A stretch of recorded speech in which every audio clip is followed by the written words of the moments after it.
Praise the lord. ఈరోజు దేవుని వాగ్దానం కీర్తనల గ్రంథము 18వ అధ్యాయము 28వ వచనం. నా దేవుడైన యెహోవా చీకటిని నాకు వెలుగుగా చేయను. మన దేవుడు చీకటిని మనకు వెలుగుగా మార్చే దేవుడై ఉన్నాడు. ఆయన వాక్యము మన పాదములకు దీపమును, మన త్రోవలకు వెలుగునే ఉన్నది.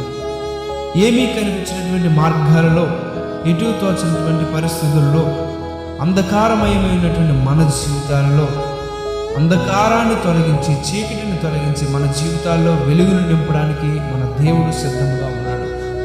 ఒకవేళ మీరు ఏ పరిస్థితిలో ఉన్నను, ఒకవేళ చీకటి బ్రతుకుల్లో ఉన్నారా, ఒకవేళ ఎటు కనిపించినటువంటి, ఏమీ తోచినటువంటి, ఏమీ ఆలోచనకు రానటువంటి పరిస్థితుల్లో మీరు ఉన్నారేమో, ఆయన వాక్యము మీ జీవితాలకు వెలుగు కలిగించును గాక.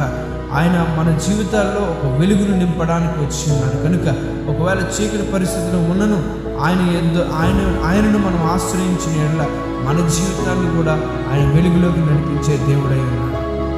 దేవుడు మీ అందరి జీవితాల్లో కూడా చీకటిని తొలగించి ఆయన వెలుగుతో మిమ్మల్ని నింపును గాక. దేవుడు మీ అందరినీ దీవించును గాక. ఆమేన్.